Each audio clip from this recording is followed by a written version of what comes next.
Namu Myoho Renge Kyo.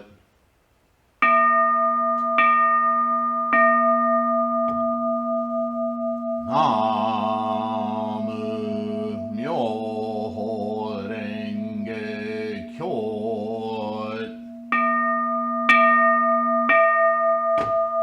Namu Myoho Renge Kyo.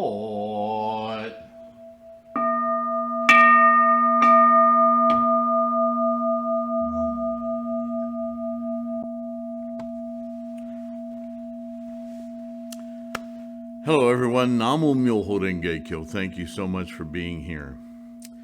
All right. I want to talk about Gongyo. I want to talk about the A section, the first part of Gongyo. And I want to address something that comes up with all of us, from beginner to long-time practitioner. Our practice of Gongyo, and we resist this from the start. Why do I have to say these characters and sound all of this out? And what does it mean? What does it mean? What does it mean? Well, dear student, there are two separate things going on here. And as we get into the Hoben chapter, the first part of Gongyo, we are going to come to understand what Shakyamuni was trying to tell us all those thousands of years ago. To help us, I've brought a contemporary translation of the Lotus Sutra by Gene Reeves, and an old 1880s transcription or translation of the Lotus Sutra by H. Kern. H. Kern was a great English scholar, and he brings to bear his cultural bias in language, but he honestly is trying to capture what Shakyamuni was teaching here. So even though the language will be confusing, hopefully my elucidation will be able to keep us on track, not get lost in lords and other words. Actually, in some ways, he's far more true to the words of Shakyamuni's teachings than some of the later stuff. And I think, I kind of feel like I owe you guys an apology. The English translation that I have in the back of the Gongyo book was put in there hastily many years ago. It's a Burton Watson translation, and gosh, it's horrible. It's really terrible.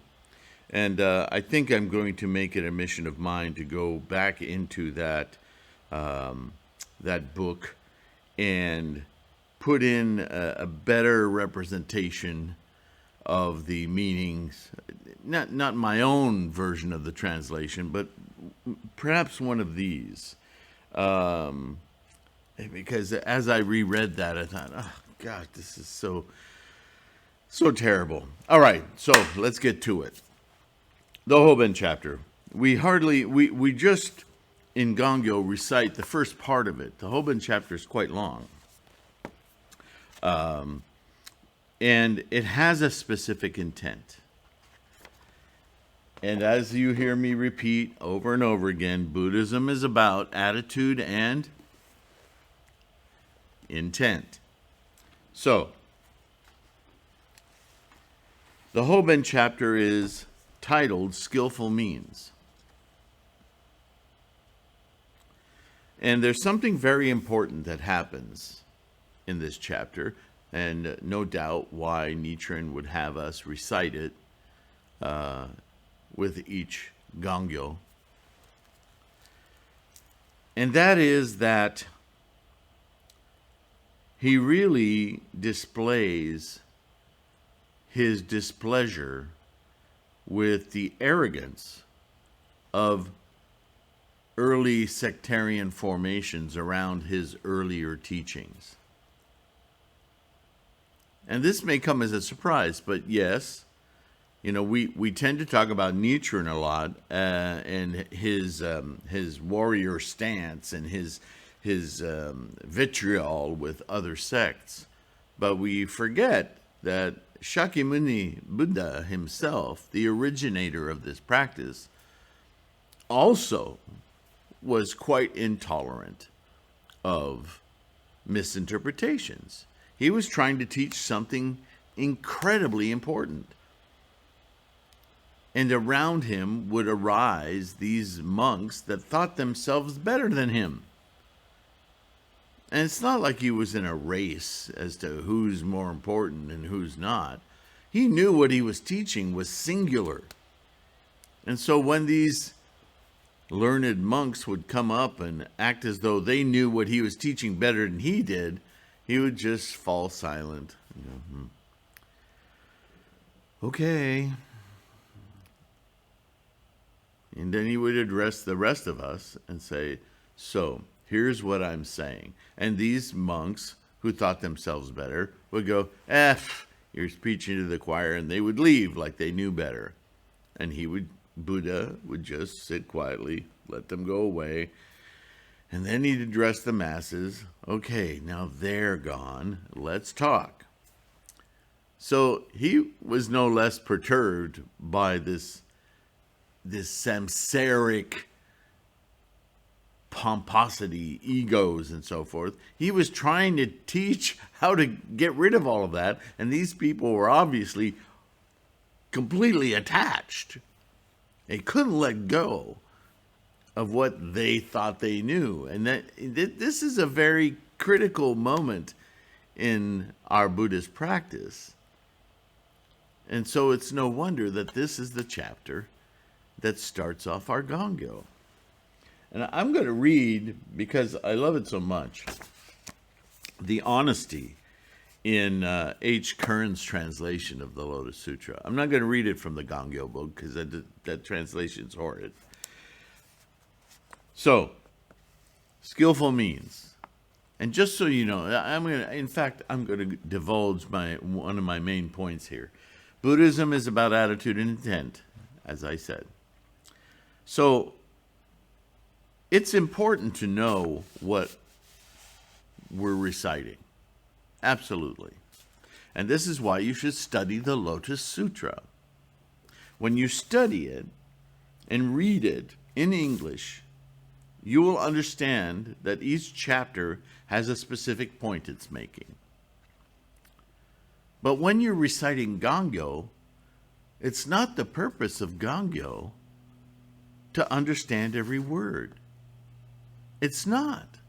And in this chapter, we're going to hear Shakyamuni saying so.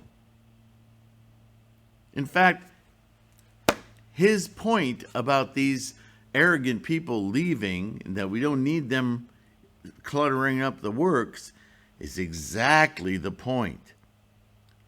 You don't want to be chanting the English translation of this chapter in front of your mandala with the hopes of attaining Buddhahood. Because you're doing exactly what Shakyamuni is trying to prohibit you to do. You're being attached to the words. Gongyo is about attitude. It's about performing with the zeal of enlivening, awakening, experiencing Buddha-ness. And that can't be described in words. Right? That's why in the Hoben chapter, Shakyamuni says, let's stop talking about this, because this idea, this wisdom of Buddha can only be shared amongst Buddhas. He's like fly fishing. He's saying, look, Buddha-ness is like this, it's like this, never mind. You won't understand Buddha until you achieve Buddha. So just do it. I mean, I'm paraphrasing, but that's what he's saying here.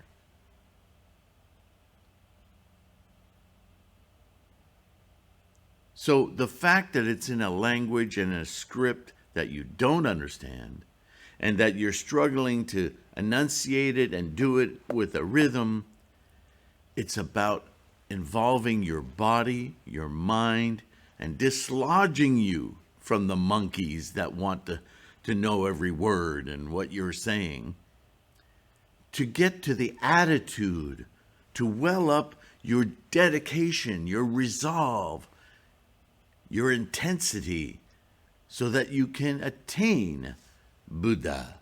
Not understand Buddha, attain it. This is everything in your practice of Buddhism. And this is what Shakyamuni continuously comes back to. So if you know every word of the second chapter of the Lotus Sutra, good on you. You actually understand what the Buddha has, or the transcription that you have of the Buddha's words. But, as in the Lankavatara, Shakyamuni would say, great, you know the words, but do you know the meaning? And that's the thing I want to drive home today more than anything. The Lord then rose with recollection and consciousness from his meditation. He had just been in samadhi, in deep concentration. And forthwith, you see the old English here, addressed the Venerable Shariputra, the monk who, from other stories we know, is the most educated, the most understanding of all the words. The Buddha knowledge, Shariputra, is profound and difficult to understand. And Shariputra and other well-read monks like the Hinayana sects, believing they had reached Arhat, their last body, in other words, and unattached, would say, yeah, but we understand it. Difficult to comprehend, Shakyamuni says. It is difficult for all disciples and Pratyeka Buddhas to fathom the knowledge arrived at by the Tathagatas, etc., and that Shariputra, because the Tathagatas have worshipped many 100,000 myriads of kotis of Buddhas, because they have fulfilled their course for supreme, complete enlightenment during many 100,000 myriads of kotis, because they have wandered far, displaying energy and possessed of wonderful and marvelous properties, possessed of properties difficult to understand, because they have found out things difficult to understand. Now, he's actually alluding to bodhisattva practice. These Buddhas that have gone far and wide, he's talking about helpers, people that assist others.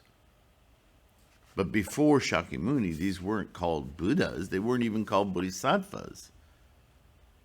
But a bodhisattva, understand, is a monk who has studied and practiced with the right attitude and intent to have attained the Buddha way and is now traveling the earth in samsara, in this world, samsara. Again, everything's in the context of samsara, and the mental cognition, the attitude and the intent of Buddha within the human experience, this world, samsara. And that's a bodhisattva, not an arhat, not a pratyeka Buddha, not a man of learning and realization. He's calling them out right away. The mystery of the Tathagatas is difficult to understand, Shariputra, because when they explain the laws of phenomena, all phenomena, things, that have their causes in themselves, they do not do so by means of skillfulness, by the display of knowledge, by arguments, reason, fundamental ideas, interpretations, and suggestions. See, once you're enlightened, once you attain Buddha-ness, you're able to understand how to communicate ideas in various ways to lead people to understanding. By a variety of skillfulness, they are able to release creatures that are attached to one point or another. Simply by explaining and giving examples, we can lead people to unattach themselves from their earthly, their greed, anger, and stupidity, right? Their mindless, you might say, attachment to things, their egos.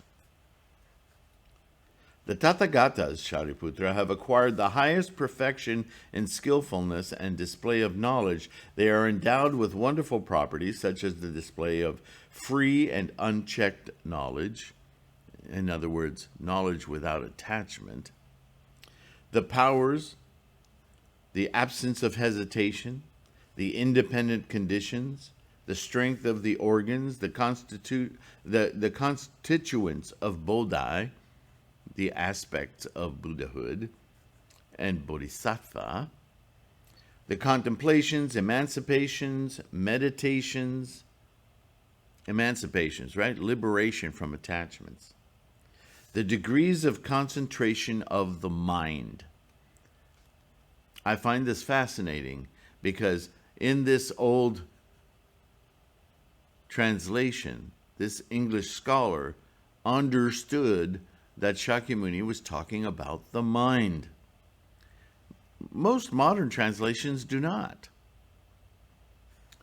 The Tathagatas, Shariputra, are able to expound various things and have something wonderful and marvelous. And then he catches himself.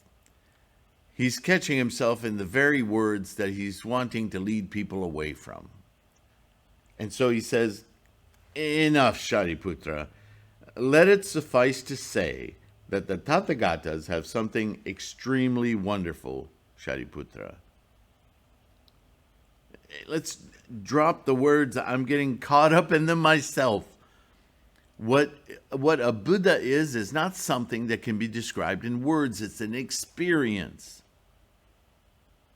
And here we are at the crux of the matter. He then says, none but a Tathagata, Shariputra, can impart to a Tathagata those laws which the Tathagata knows. Right? From this, we get the popular statement that the wisdom of Buddhas can only be shared amongst Buddhas.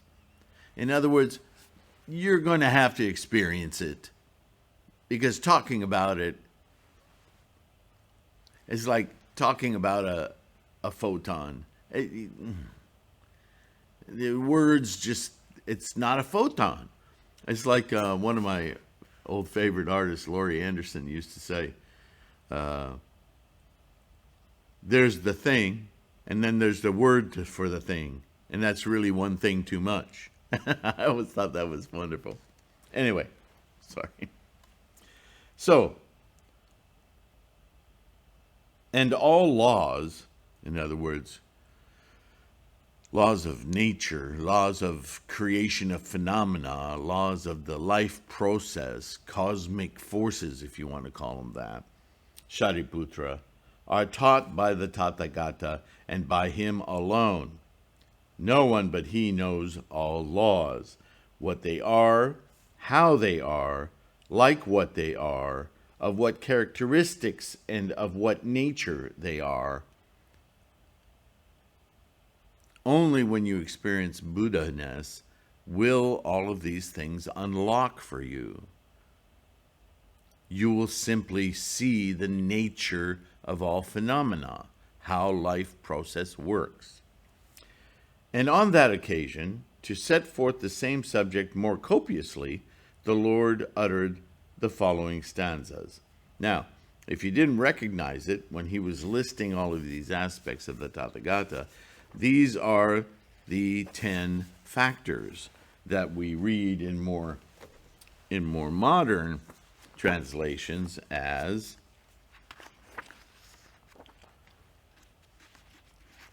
and you'll recognize it right away when you're reciting it.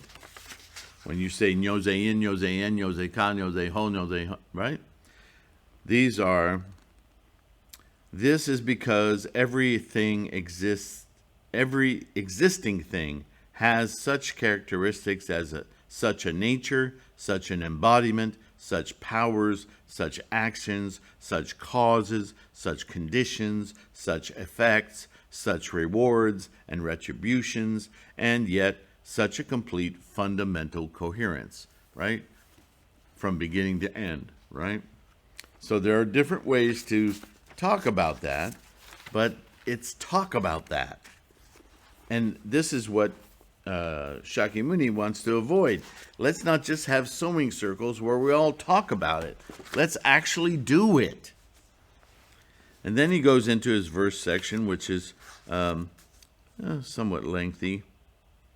And then here's the part I really like. I like Curran's description of this best. Okay, so he gets through with all of his verses. You know, the last one, 21, is, "It is by my superior skillfulness that I explain the law at great length to the world at large. I deliver whosoever are attached to one point or another, and show the three vehicles." Right? Because before this, there was the idea of the three vehicles. You could attain enlightenment through learning or through realization, right? To become an arhat, so on and so forth. But he's correcting this. The eminent disciples in the assembly, headed by Agnata Kaundinya, the 1,200 arhats, faultless and self-controlled, the other monks, nuns, male and female, lay devotees, using the vehicle of disciples, learning, and those who had entered the vehicle of Pratyeka Buddha, all of them made this reflection. In other words, they thought to themselves, what may be the cause, what the reason of the Lord so extremely extolling the skillfulness of the Tathagatas? What's he talking about? Of his extolling it by saying, profound is the law by me discovered. Of his extolling it by saying, it is difficult for all disciples and Pratyeka Buddhas to understand it. But as yet the Lord has declared no more than one kind of emancipation, and therefore we also should acquire the Buddha laws on reaching nirvana. We do not catch the meaning of this utterance of the Lord. And the Venerable Shariputra apprehended the doubt and uncertainty of the four classes of the audience and guessed their thoughts from what was passing in his own mind, himself being in doubt about the law, then said to the Lord, what, O Lord, is the cause? What is the reason for the Lord so repeatedly and extremely extolling the skillfulness, knowledge, and preaching of the Tathagata? Why does he repeatedly extol it by so on and so forth? He repeats this 3 times. And the point I want to get to here is Shariputra, again, in the form of the day, as to ask this question in 3 different ways, right? When the Lord for the 3rd time heard the entreaty of the Venerable Shariputra, he spoke to him as follows. Now, you know, Shariputra was acting as expressing the doubts of all these Hinayana Buddhist scholars. Now that thou entreatest the Tathagata a 3rd time, Shariputra, I will answer thee. Listen then, Shariputra, take well and duly to heart what I am saying. I am going to speak. Now it happened that the 5,000 proud monks, nuns, and lay devotees of both sexes in the congregation rose from their seats and, after saluting with their heads the Lord's feet, went to leave the assembly. Owing to the principle of good which there is in pride, they imagined having attained what they had not, and having understood what they had not. Therefore, thinking themselves aggrieved, why is he telling us what we already know? They went to leave the assembly, to which the Lord, Shakyamuni, by his silence, showed assent. Okay. Go on now. Bye-bye.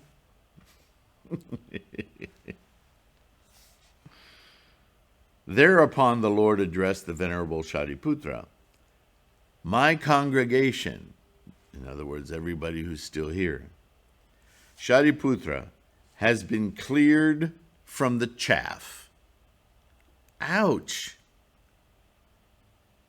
Now, this is what I was saying earlier. We think of Nichiren as the big discipliner, the teacher with the ruler to rap the erroneous views on the knuckles, right?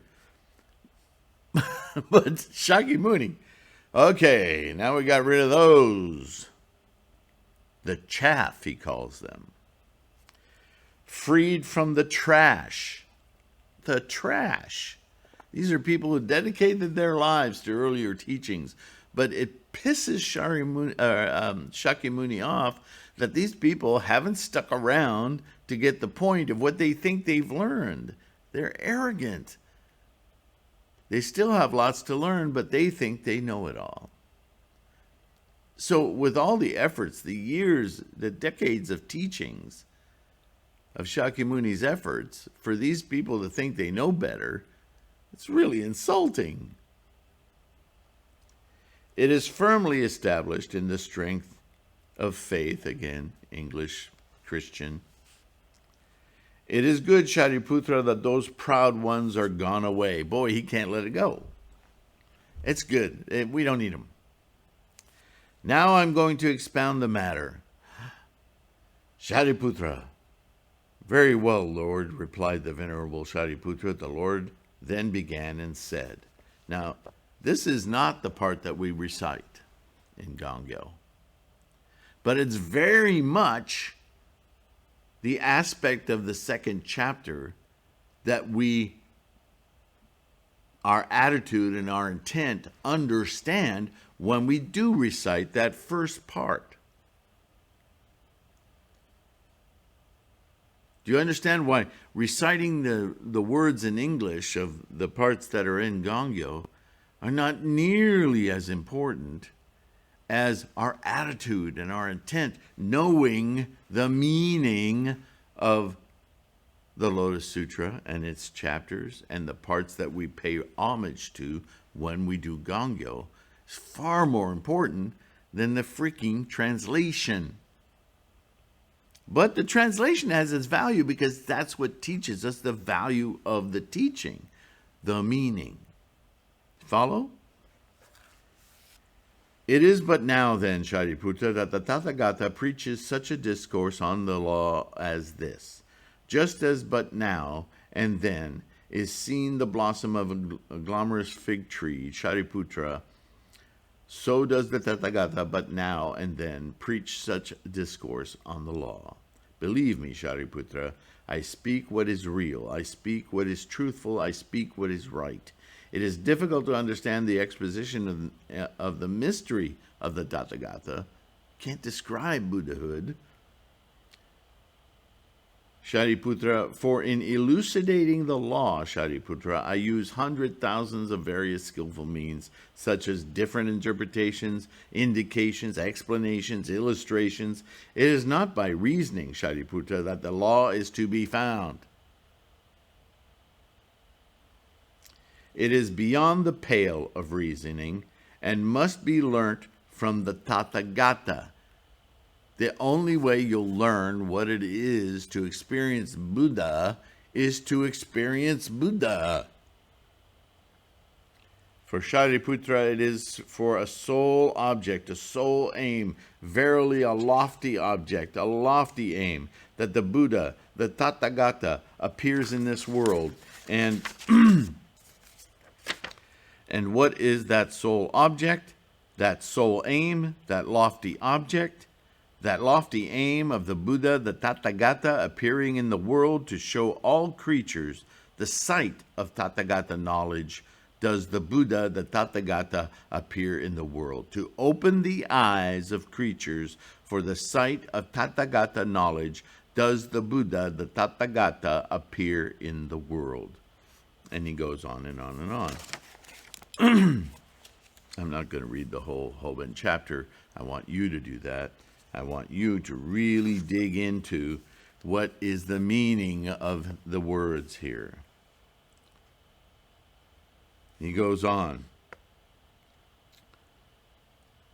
Yet, Shariputra, when the Tathagatas happen to appear in the decay of the epoch, the decay of the creatures, the decay of besetting sins, the decay of views, or the decay of lifetime, when they appear amid such signs of decay at the disturbance of the epoch, when creatures are much tainted, full of greed, and poor in roots of goodness, then Shariputra, Tathagatas use skillfully to designate that one and sole Buddha vehicle by the appellation of the threefold vehicle. Now, Shariputra, such disciples, arhats, or pratyeka Buddhas, who do not hear their actually being called to the Buddha vehicle by the Tathagata, who do not perceive nor heed it, those, Shariputra, should not be acknowledged as disciples of the Tathagata, nor as arhats, nor as pratyeka Buddhas. They're pretenders. Again, Shariputra, if there be some monks or nuns pretending to arhatship without an earnest vow to reach supreme perfect enlightenment, and saying, I am standing too high for the Buddha vehicle, I am in my last appearance in the body before complete nirvana, then, Shariputra, consider such a one to be conceited.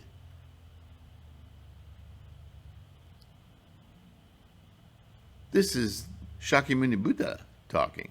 Very strict here. And what is he saying? What is the meaning of what he's saying? He is telling you, anyone who thinks they can attain Buddhahood simply by understanding the words and being, maybe they're great at memorizing, maybe they're wonderful, maybe even scholars and so forth. They really are not. They're really fooling themselves. They really don't know of what they speak. Because only by the one vehicle, Myoho Renge Kyo, can you invoke your own Buddha-ness. And when you experience that Buddha, then you will know. But until you do that, everything is just words. And if you think the answer is there, you've missed the point entirely, and you're just an egotistical, conceited trash. You're not practicing Buddhism. You're not doing as I've instructed. You're not even a pratyeka Buddha. You're not even a Buddhist. This is from Shakyamuni's own mouth. So it's no wonder that Nichiren repeats these things. He's reminding everyone. Shakyamuni's enlightenment was the one thing he was trying to train people how to get to. And in the Lotus Sutra, he spoke about it as his own process. And before the Lotus Sutra, he was preparing people. And if along that process, some people said, well, I don't need to know anymore, I know it all. Then to Shakyamuni, Buddha, they weren't Buddhists, because they didn't go the whole way. If you compete in an Olympic event, say the 100-yard dash, and at the 80-yard mark, you stop and go, I've proven I'm the fastest. Are you going to get a medal? No, you've got to cross the finish line. Then you'll know. The medal is incidental. It's what you experience. That's the experience of winning the 100-yard dash in the Olympics, right? All those years of preparation of the Olympic athlete, getting ready to do that marathon, or whatever event, pole vault, or name it, figure skating. It's thrilling to be in the Olympics, but you are not the preeminent in anything until you achieve it. It's laudable to go along the way, but in Buddhism, it's not even that. Because all of it is preparation for that moment, that experience. And so if you fall short of that experience, even if it doesn't have to be a gold medal, just get to the finish line. If you don't even do that, then you can't even call yourself an Olympic athlete. Just go home.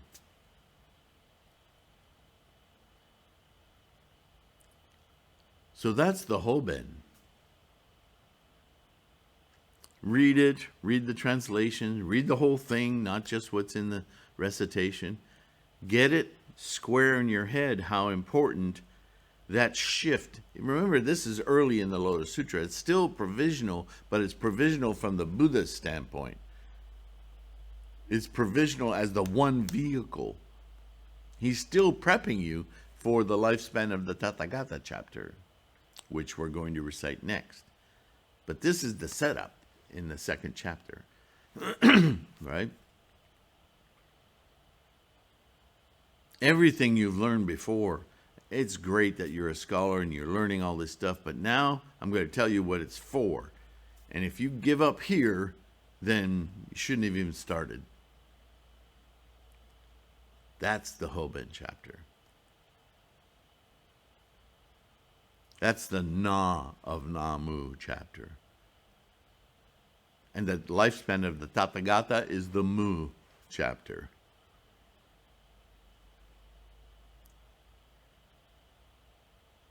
So, I hope that makes sense to you. Thank you for being here. Thank you to my supporters, contributors through Patreon or individually.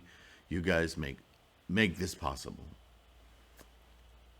So thank you for that. And as Tammy reminds me all the time, don't forget to press like and subscribe. I'm such a bad YouTuber.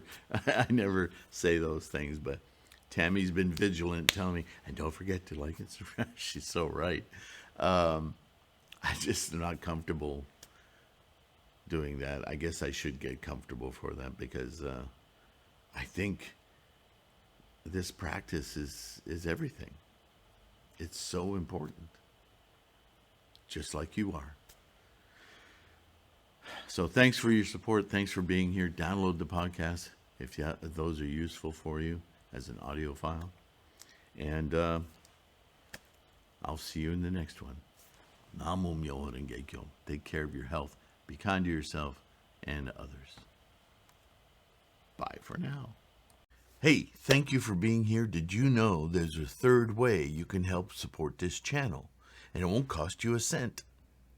Yep. If you are not able to be a patron on Patreon or use the PayPal me at .com at Sifu Sylvain because you don't have the financial fortune to help support this channel right now, you, as I say, always support this channel by watching, but you can also help us grow so that maybe one day we can get over 10,000 subscribers and YouTube will grace us with monetization. It's not a lot, but if you can make sure you're subscribed and share a video like a simple one, just go into the search criteria and type monk and you'll have a video that'll come up that's been up for years about what is a monk. You know, it's called monk, who, how, where, something like that.